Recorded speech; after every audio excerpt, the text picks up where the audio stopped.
चलिए, तो फिर भी कुछ लोग जुड़ चुके हैं, तो आगे स्टार्ट करते हैं, आगे बढ़ते हैं, ठीक है ना। तो हमारा अगला जो सवाल है, आप लोग देख पा रहे हैं कि जब किसी स्टेप अप ट्रांसफार्मर की द्वितीयक यानी सेकेंडरी की तुलना की जाती है तो प्राइमरी में होगी, ठीक है। देखिए, हमारे पास एक स्टेप अप ट्रांसफार्मर है। स्टेप अप ट्रांसफार्मर यानी वोल्टेज के मान को बढ़ाने वाला ट्रांसफार्मर है। उससे अगर हम लोग तुलना करेंगे सेकेंडरी, ठीक है ना, उस ट्रांसफार्मर की सेकेंडरी की तुलना की जाती है तो उसके अपेक्षाकृत हमारा प्राइमरी में क्या होगा, है ना। सेकेंडरी और प्राइमरी में क्या डिफरेंस होगा अगर हम स्टेप अप ट्रांसफार्मर के बारे में तुलना करेंगे तो, ठीक है ना। तो इसमें क्या होता है, देखिए कि हमारा प्राइमरी में जो होता है वो निम्न वोल्टेज और उच्च धारा, क्योंकि देखिए ये हमारा स्टेप अप ट्रांसफार्मर है, यानी कि वोल्टेज के मान को क्या करता है, बढ़ाता है। तो ये जाहिर सी बात है कि हमारा जो सेकेंडरी में जो होगा वो नंबर ऑफ टर्न ज़्यादा होगा अपेक्षाकृत इसके इसके प्राइमरी के, है ना। दो टाइप के बाइंडिंग हम लोग पढ़े हैं, प्राइमरी और सेकेंडरी। तो ये प्राइमरी के अपेक्षाकृत हमारा जो होगा उसमें सेकेंडरी में चूँकि नंबर ऑफ टर्न ज़्यादा होगा, क्योंकि हमारा स्टेप अप ट्रांसफार्मर है, ठीक है ना। तो उसके अपेक्षाकृत अगर देखेंगे तो इसमें हमारा निम्न वोल्टेज और उच्च करंट के मान इधर ज़्यादा होगा, यानी प्राइमरी में जो होगा हमारा करंट के मान ज़्यादा होगा लेकिन वोल्टेज के मान कम होगा।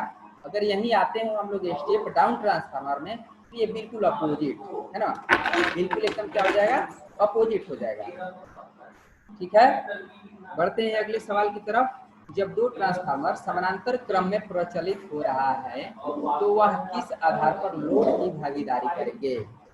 जैसे कि दो ट्रांसफार्मर है जिसको हम लोग समानांतर में चला रहे हैं। समानांतर में चलाने का मकसद क्या होता है, जैसे कि देखे होंगे आप लोग गर्मी के दिनों में या फिर सिटी में चले जाइए, शहरों में या भीड़ भाड़ वाले इलाके हैं, वहाँ पे आप लोग जरूर देखे होंगे कि एक ट्रांसफार्मर के बगल में दूसरा ट्रांसफार्मर भी लगा हुआ रहता है। तो क्यों लगा हुआ रहता है, मान लीजिए कि लोड अगर ज़्यादा हो गया तो भाई प्रॉब्लम होता है, बहुत प्रकार की समस्याएं हो जाती है। फिलामेंट टाइप के देखे होंगे आप लोग भी, कभी इमेजिन किए होंगे कि बल्ब नहीं जलता है, पंखा नहीं चलता है, यानी कि हमारा जो है तो जितने भी इलेक्ट्रिकल उपकरण है वो काम नहीं करता है अगर लोड ज़्यादा हो जाता है। या फिर उस कंडीशन में जब लोड ज़्यादा हो जाए और एक ट्रांसफार्मर है तो उसमें कोई ना कोई फॉल्ट हो सकता है ना। तो उन सब चीज़ों से बचने के लिए हम लोग क्या करते हैं कि पहले से जो हमारा ट्रांसफार्मर लगा हुआ है वो चाहे जितने केवीए का है, जितने उसका रेटिंग है, सिर्फ उसी रेटिंग का ट्रांसफार्मर एक समानांतर में भी लगा देंगे। उससे क्या होगा कि हमारा लोड जो होता है वो बढ़ जाता है, यानी कि लोड हमारा हाफ हाफ हो जाता है, जिससे आसानी से हमारा जो ट्रांसफार्मर है वो अपना फंक्शन करता है, वर्क करता है, ठीक है ना। तो ये लोड की जो भागीदारी करता है वो किस तरह से करता है, तो प्रति इकाई इम्पीडेंस प्रति इकाई इम्पीडेंस के आधार पर। इम्पीडेंस हमारा क्या है, प्रतिबाधा जिसको बोलते हैं हिंदी में, है ना। तो ये वर्ड आप लोग जरूर याद रखेंगे। ये लोड का जो भागीदारी करता है ट्रांसफार्मर तो प्रति इकाई इम्पीडेंस के आधार पर करता है, ठीक है। बढ़ते हैं अगले सवाल की तरफ। और अगला सवाल हमारा जो है कि जब वाट मीटर को सीटी और पीटी के साथ इस्तेमाल किया जाता है तो वास्तविक पावर खपत को मापने के लिए कौन सा सूत्र का उपयोग किया जाता है।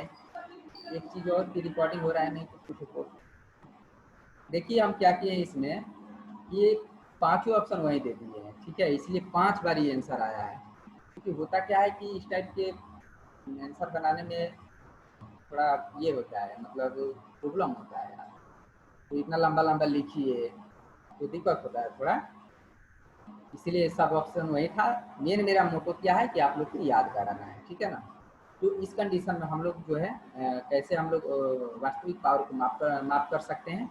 तो ये हमारा जो होता है कि वाट मीटर का पठ्या, यानी हमारा वाट मीटर का जो रीडिंग है इनटू सीटी, सीटी यानी करेंट ट्रांसफार्मर, ठीक है, सीटी का अनुपात इनटू पीटी का अनुपात, ठीक है। समझ रहे हैं आप लोग, पीटी यानी हमारा पोटेंशियल ट्रांसफार्मर, तो जब वाट मीटर को सीटी और पीटी के साथ इस्तेमाल करेंगे, यानी करेंट ट्रांसफार्मर और पोटेंशियल ट्रांसफार्मर के साथ अगर इस्तेमाल करेंगे, तो वास्तविक पावर खपत को ज्ञात करने के लिए हमारा जो फार्मूला होगा वो क्या होगा। सबसे पहले हम अपना वाट मीटर का रीडिंग लेंगे, उसके बाद क्या करेंगे कि फिर हम अपना सीटी का रीडिंग लेंगे, ठीक है। उसके बाद फिर क्या करेंगे, पीटी यानी कि पोटेंशियल ट्रांसफार्मर का रीडिंग लेंगे और तीनों को मल्टीप्लाई करेंगे, जिससे हमारा क्या होगा, वास्तविक पावर खपत को मेजर कर पाएंगे, है ना। चलिए बढ़ते हैं अगले सवाल की तरफ। और अगला सवाल हमारा है कि ट्रांसफॉर्मेशन अनुपात। देखिए सबसे पहले कि ट्रांसफॉर्मेशन रेशियो को हम लोग के से सूचित करते हैं, है ना। ट्रांसफॉर्मेशन रेशियो को के से सूचित करते हैं। एक चीज और, आप लोग को डिस्टर्बेंस हो रही है क्योंकि यहाँ काम चल रहा है, कोई आए हुए हैं सर, है ना, तो थोड़ा सा ऑन ऑफ कर रहे हैं वो लोग, थोड़ा प्रॉब्लम हो रही है, नेट कट जाता है ना तुरंत। तो गौर से सुनेंगे, ट्रांसफॉर्मेशन रेशियो को हम लोग के से सूचित करते हैं और इसको ज्ञात करने के लिए हमारा जो फॉर्मूला होता है तो क्या होता है, के इक्वल टू N2 बटा N1, है ना। N2 कहने का मतलब है कि हमारा जो सेकेंडरी का जो नंबर ऑफ टर्न है ना, हमारा सेकेंडरी का नंबर ऑफ टर्न। N1 कहने का मतलब क्या है, प्राइमरी का नंबर ऑफ टर्न, ठीक है। तो ये हमारा के इक्वल टू क्या होगा, N2 बटा N1 इक्वल टू E2 बटा E1। अब E1 भी वही है, यानी हमारा सेकेंडरी का वोल्टेज, है ना, और E1 जो है हमारा क्या, E2 हमारा जो है सेकेंडरी का वोल्टेज और E1 जो होगा हमारा प्राइमरी का वोल्टेज इक्वल टू क्या होगा हमारा, I1 बटा I2। ध्यान देंगे, I1 बटा I2। एक चीज देखिए कि सब चेंज होता है, यानी कि पहले लिखेंगे सेकेंडरी वाला, उसके बाद बटा में आएगा प्राइमरी वाला, लेकिन जब करंट में हम लोग जाते हैं, जहाँ करंट को लिखना होगा, तो वहाँ सबसे पहले लिखते हैं प्राइमरी करंट बटा में सेकेंडरी करंट। तो वहाँ पे देखिए इक्वल टू में लिखा हुआ है, क्या लिखा हुआ है हमारा, I1 है वो, है ना, I1 यानी कि प्राइमरी का करंट बटा में I2 यानी कि सेकेंडरी का करंट। तो ये बहुत ही ट्रांसफॉर्मेशन रेशियो का ये इंपॉर्टेंट फार्मूला है, इसको आप लोग जरूर याद रखेंगे। वेरी गुड, इन्होंने आंसर भी सही किया है। अगला हमारा जो सवाल है कि ट्रांसफार्मर के अंदर प्रवेश करने वाली, ये नानी नहीं है बाबू, है ना, ये नमी है, ये सब भी रिकॉर्ड हो रहा है भाई ना, तो सिगान सर वीडियो में सब रिकॉर्ड हो रहा है सर। ये देखिए नमी है, नॉट नानी है ना। ये ट्रांसफार्मर के अंदर प्रवेश करने वाले नमी को रोकने के लिए हमारा ब्रीदर में किस पदार्थ का इस्तेमाल करते हैं। ब्रीदर जो हमारा है, ब्रीदर में हम लोग क्या करते हैं कि एक पदार्थ को इस्तेमाल करते हैं, उस पदार्थ का क्या नाम है, तो उस पदार्थ का हमारा नाम होता है सिलिका जेल। ये ब्रीदर में इसको हम लोग इस्तेमाल करते हैं। सिलिका जेल हमारा क्या करता है कि हमारे जो वातावरण में जो नमी होता है ना, तो वो हमारा ट्रांसफार्मर में जा सकता है, ठीक है, ट्रांसफार्मर के अंदर जा सकता है, हमारा ऑयल के अंदर जा सकता है, तो उसको जाने से क्या करता है कि ये रुकता है। इसीलिए हम लोग क्या करते हैं कि इसमें जो है सिलिका जेल का इस्तेमाल करते हैं, ठीक है। बढ़ते हैं अगले सवाल की तरफ। और अगला सवाल हमारा है कि ट्रांसफार्मर के विद्युत वाहक बल समीकरण क्या होता है। तो देखिए ट्रांसफार्मर का विद्युत वाहक बल हमारा जो समीकरण होता है, यानी ट्रांसफार्मर के लिए हमारा ईएमएफ इक्वेशन, ट्रांसफार्मर का ईएमएफ इक्वेशन जब भी पूछेगा बाबू, तो देखिए ये बहुत ही इंपॉर्टेंट फार्मूला है और इसको, इस समीकरण को याद रखना है। ये हमारा जो होता है E1 बराबर 4.44 इंटू 5 मैक्स, ठीक है, इंटू F इंटू NP। ये देखिए NP और E1, यही चीज सिर्फ समझना है, ठीक है। या 5 मैक्स मतलब मैक्सिमम फ्लक्स, हमारा मैक्सिमम फ्लक्स कितना है, फ्रीक्वेंसी कितना है, ठीक है। NP कहने का मतलब क्या है कि हमारा प्राइमरी में नंबर ऑफ टर्न कितना है, ठीक है। तो यहाँ पे आएंगे हम E1 करने का मतलब प्राइमरी का EMF, है ना। तो यहाँ पे चेंज कुछ नहीं होगा, सेम होगा। ये जो 4.44 इंटू 5 मैक्स इंटू F, ये जो देख रहे हैं ये सेम होगा सेकेंडरी में भी। चेंज सिर्फ क्या हो जाता है, सेकेंडरी के लिए अगर जाएंगे तो E2 और NP के जगह पे क्या हो जाएगा, NS, है ना।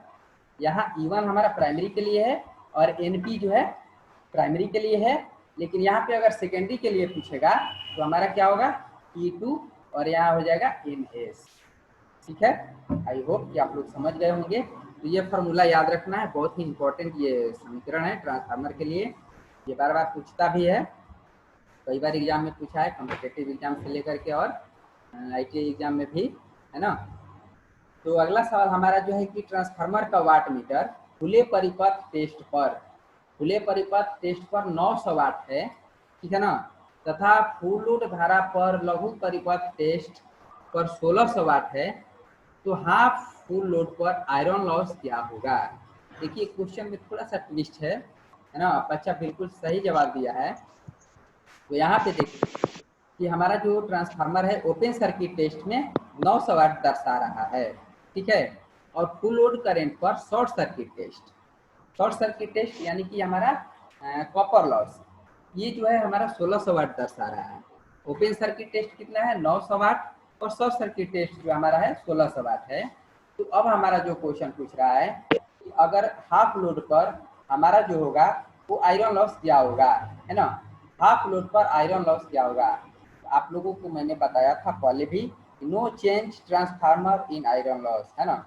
हमारा ट्रांसफार्मर में जो आयरन लॉस जो होता है उसमें कोई भी चेंजिंग नहीं होता है, चाहे वो ट्रांसफार्मर लोड पे हो या विदाउट लोड हो, चाहे कोई भी लोड हो, हमारा जो आयरन लॉस जो होता है उसमें कोई चेंज नहीं होता है।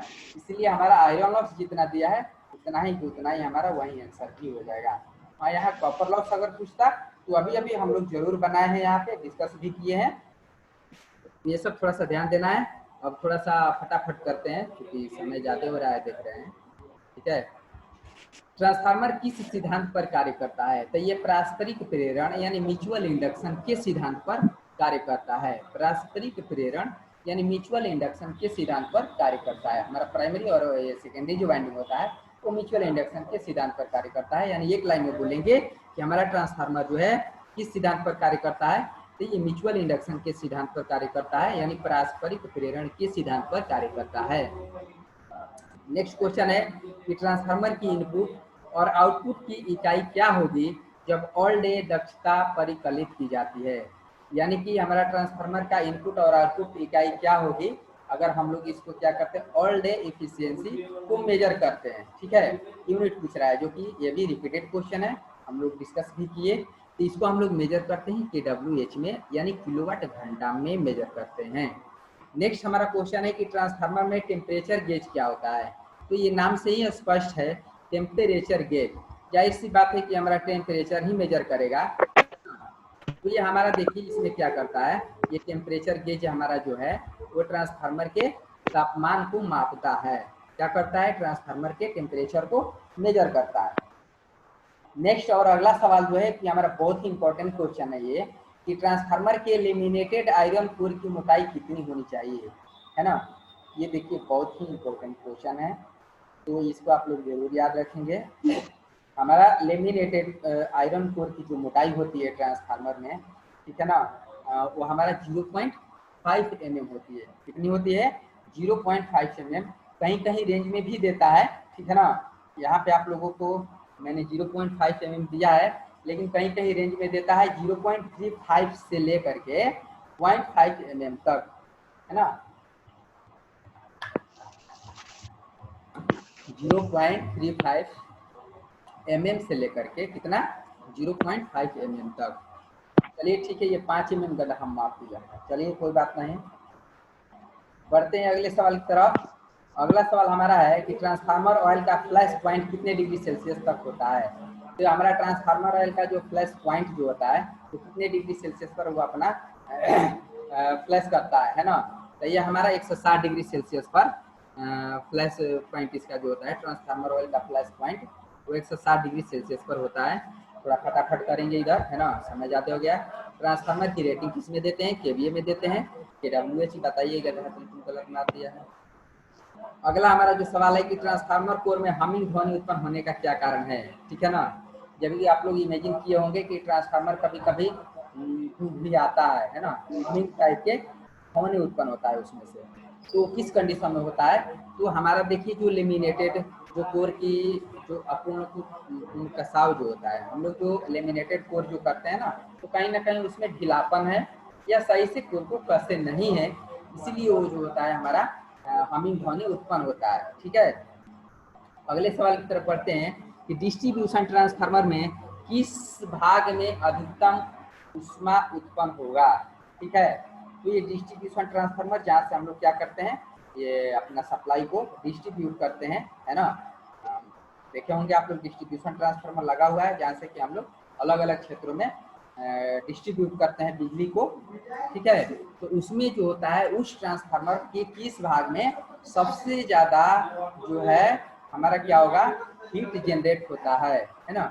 ट्रांसफार्मर के किस भाग में अधिकतम उसमें ऊष्मा उत्पन्न होता है, यानी कि हीट जनरेट होता है, वहाँ गलती लिखाया है थोड़ा सा। तो ये हमारा जो होता है ट्रांसफार्मर का जो कोर होता है ना, उसमें सबसे ज्यादा हीट उत्पन्न होता है। अब अगला क्वेश्चन है कि दिन में सिलिका जेल का रंग कैसा होता है। जेल का जो रंग होता है वो नीला होता है। धारा ट्रांसफार्मर की द्वितीयक धारा के मानक का मान क्या होता है, यानी कि करंट ट्रांसफार्मर की हमारा जो सेकेंडरी जो वाइंडिंग है, ठीक है, सेकेंडरी वाइंडिंग, करंट ट्रांसफार्मर की सेकेंडरी वाइंडिंग जो है उसका मानक एक अरे कॉपी कॉपी सब क्या बोल रहे बेटा कैसे हाँ ये सब दाल वाले कोर्स समझ लेने हैं। अभय दीपक कुमार।